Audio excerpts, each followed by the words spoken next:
It's 10 p.m. Do you know where your children are?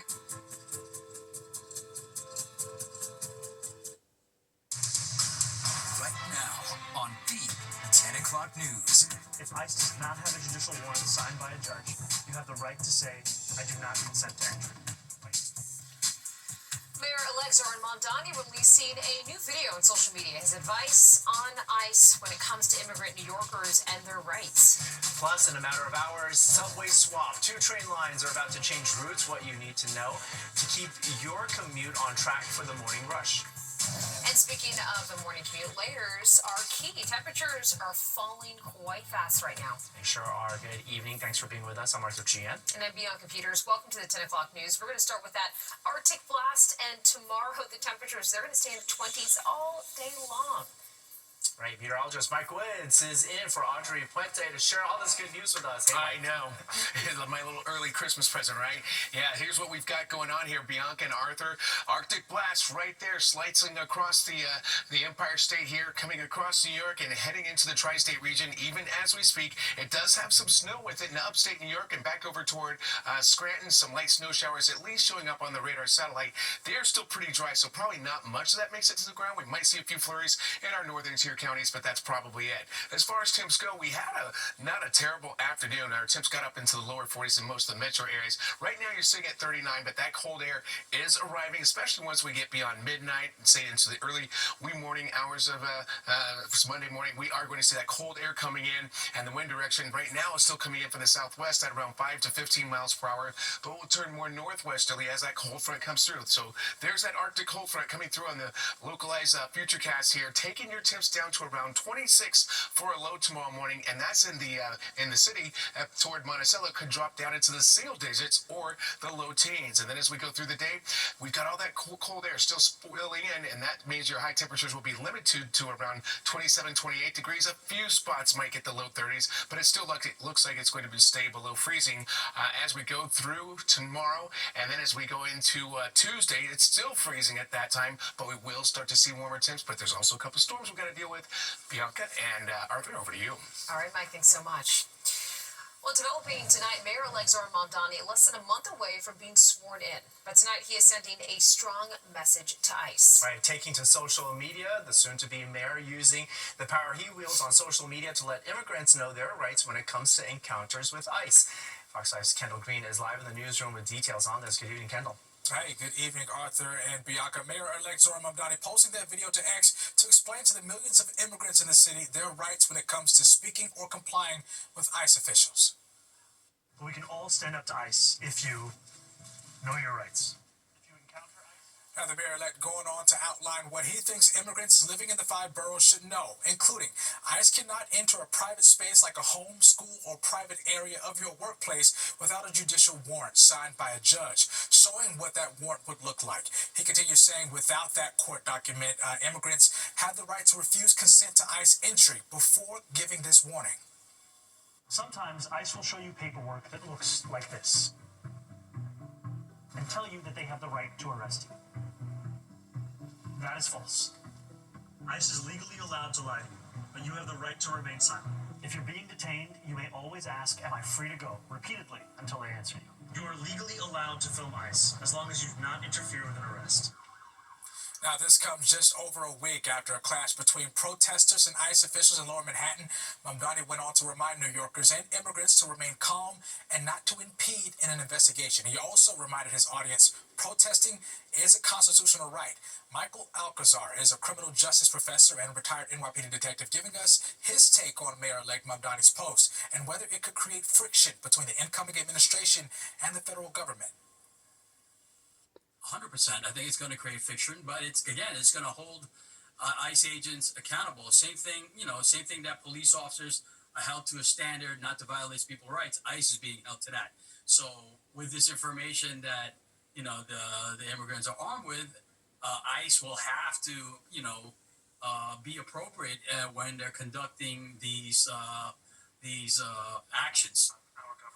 Now, of course, it was just a little more than 2 weeks ago when the mayor-elect and President Trump had a cordial meeting in the Oval Office. Fox 5 reached out to the Department of Homeland Security for their response to the mayor-elect's video, and we are awaiting comment. Mamdani will be sworn in as the city's 111th mayor on January 1st. Arthur and Bianca?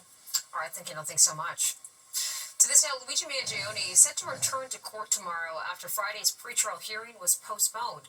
His lawyers are trying to get key evidence thrown out, including statements he made to police in Pennsylvania before his rights were read. Over the weekend, prosecutors shared photos of evidence that they're planning to use against Mangione. Prosecutors say it supports Mangione's alleged opposition to healthcare insurers and reveal that his plans to kill United Healthcare CEO Brian Thompson. One officer said that the bag was initially about a foot from him and they moved it back. But we've also seen some of the body camera, which shows that the bag is on a table about 6 or 8 feet away from him. And there's a couple officers between him and the bag at a later point in time. So that's what I'm paying closest attention to this week. Well, Mangione has pleaded not guilty to state and federal murder charges. All right, permanent changes are going into effect on the subways starting tomorrow morning. That's right. 2 lines are swapping service between Manhattan and Queens, but it's not that simple. Changes only happen on certain days. Fox 5's Duarte Giordino is live on the east side with everything you need to know about this all happening tomorrow. Duarte. Hey there, Bianca, and therein lies the problem. A lot of people say there's a lot of change because this swap is only in effect during major rush hours. It all starts tomorrow at 6 a.m. That's when the F&M swap, which is going to change the way a lot of people commute from Manhattan to Queens. Some folks that we spoke to say they didn't even know it was happening. I do take the F train to Brooklyn, and it's a couple blocks away from me, so they're changing it. You said they're changing it?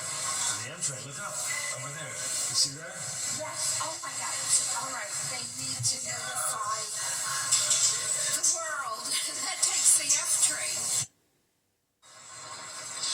So to be clear, beginning tomorrow, Monday morning, December 8th, weekdays from 6 a.m. to 9:30 p.m., the F&M will swap routes between Queens and Manhattan. Nights, late evenings, and weekends stay the same as what riders are used to today right now. Here's a deeper breakdown. Now, during the day, the F train will use the 53rd Street Tunnel and Queens Plaza next to the E train. The F will now stop at Queens Plaza, Hort Square, 23rd Street, Lexington Ave, 53rd Street, where I am right now, and 5th Avenue, 53rd Street. Now for the M train.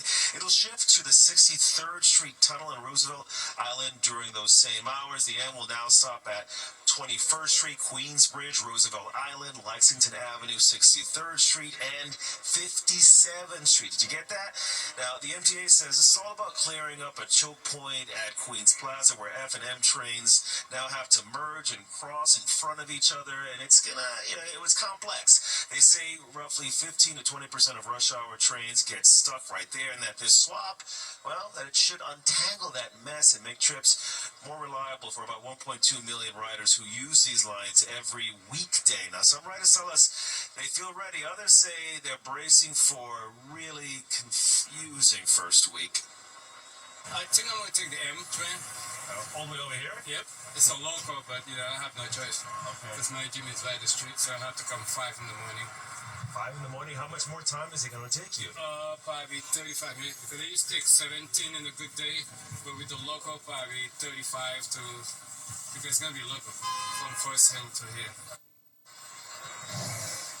And he is one of the people who say this new change might be a little bit confusing. Best bet tomorrow, remember the F&M, they're swapping in the morning, so check the maps, make sure that you plan your path to work. And we're also expecting the MTA to have a press conference later tomorrow morning, let us know how this new change is affecting the commute and whether it is as beneficial as they hope it will be. On the Upper East Side, Duarte Geraldino, Fox 5 News. Arthur, Bianca. All right, thanks so much, Duarte. Well, the Department of Homeland Security Secretary Kristi Noem is saying tonight that DHS is expanding its travel ban list from 19 to 30 countries. Nations already impacted by the restrictions include Afghanistan, Somalia, Iran, and Haiti. Noem says President Trump is still considering which countries to add to the list. The announcement comes after 2 National Guard members were shot in Washington, D.C. last month, allegedly by a man who immigrated from Afghanistan to the U.S. Meanwhile, President Trump criticizing Ukrainian leader Volodymyr Zelensky tonight, saying Zelensky is not ready to sign off on a U.S. peace proposal to end the war with Russia. This is after U.S. and Ukrainian negotiators completed 3 days of talks in Miami. Officials saying any real progress towards an agreement ultimately depends on Russia. So far, President Vladimir Putin has not publicly expressed approval for the White House plans. Despite this, U.S. Special Envoy for Ukraine, Keith Kellogg, says efforts to end the war are really close. You realize the last 10 meters to objective is always your hardest. That's where the friction of war really sets in. Even as the talks continue, Zelensky says just this week, Russia has launched over 1,600 attack drones and almost 71 missiles across the country.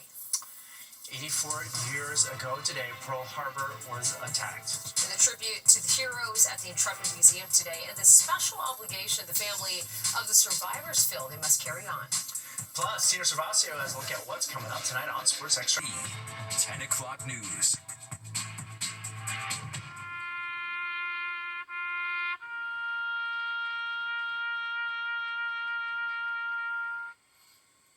In Washington, D.C., a lone bugler playing taps, honoring all those who lost their lives in Pearl Harbor on December 7th of 1941. Today marks the 84th anniversary of the day Japan attacked America. Veterans of the Second World War attended the remembrance. We gather at this sacred place to honor all those who fell and those who are still with us, and the families and the country of that time, and as we go forward. Your presence here is a living reminder that they are not forgotten. As of today, only 12 survivors of the attack are still alive. Every one of them now is 100 years old or older. Well, right here in New York, the Intrepid Museum is marking the anniversary by bringing together families of local survivors. Right, Fox 5's Meredith Gorman was at the Intrepid for the emotional tribute.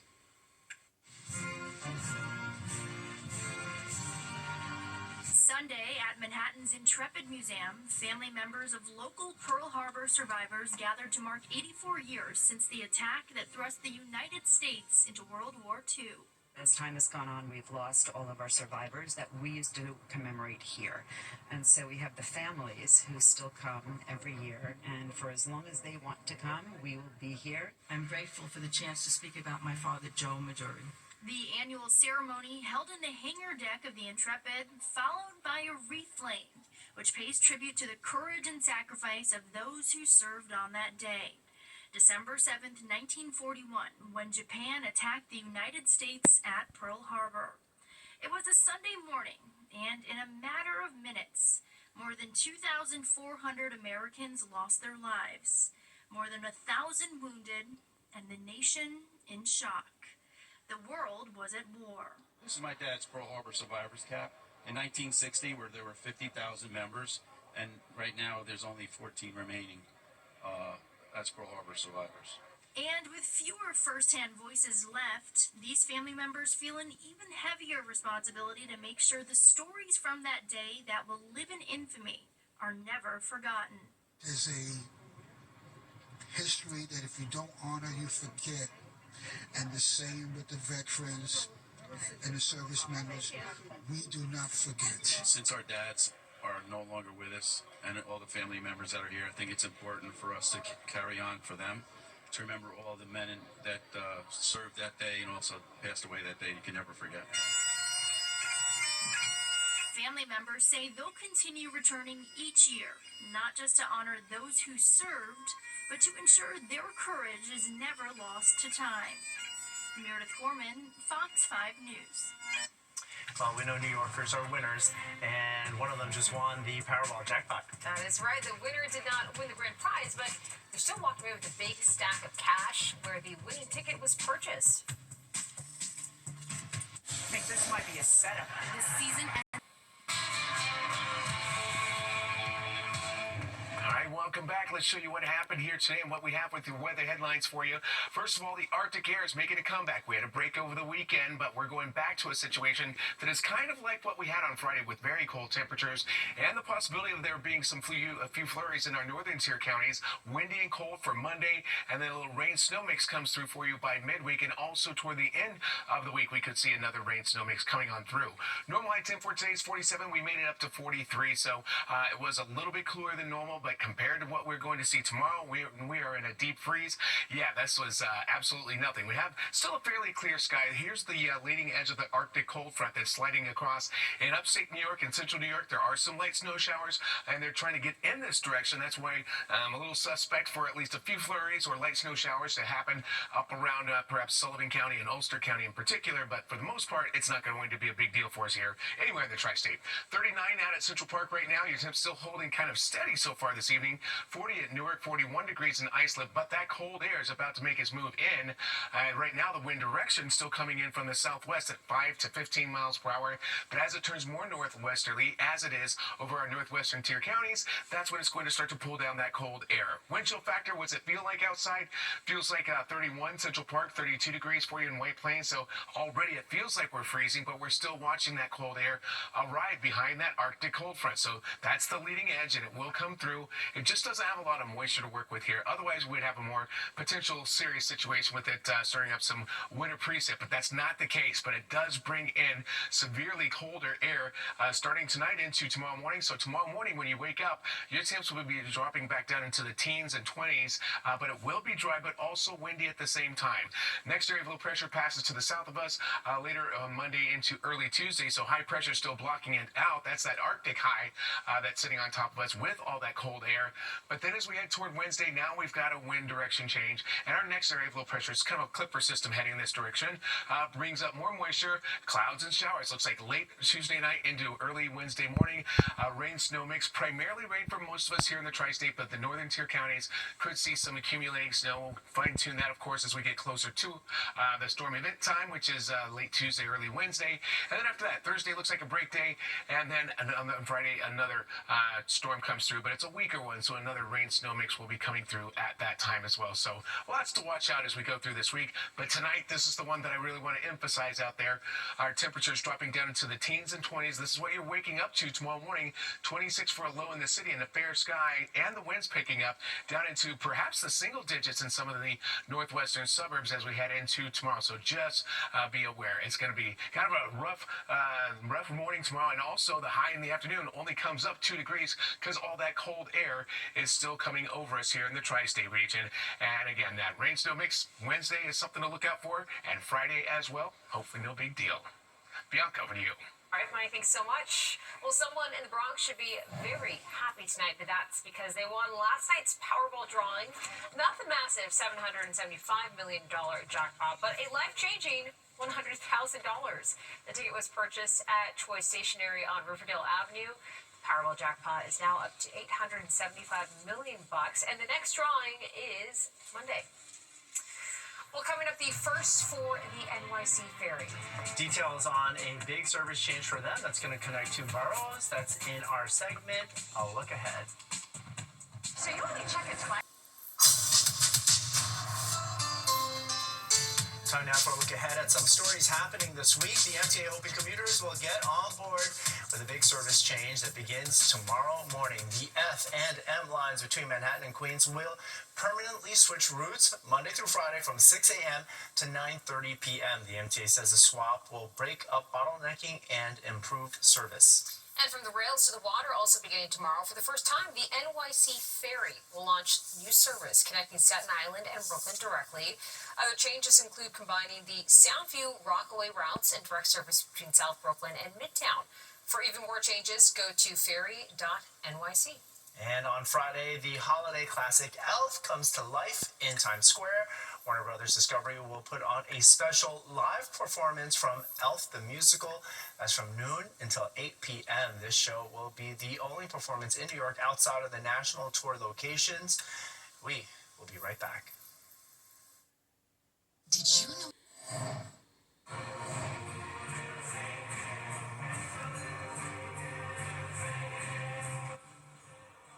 Well, more than than 600 young singers from across the city took the stage at Lincoln Center's David Geffen Hall. The Young People's Chorus presented its annual winter concert, A Very Merry New York. Everybody getting in the mood. Sings better than me. They're wearing blue though. And I doubt that very much. That's all we've got for the news tonight. I'm Arthur Gian. And I'm Bianca Peters. For news anytime, you can go to the Fox Local app and don't go away because Sports Extra with Tino Cervasio starts right now.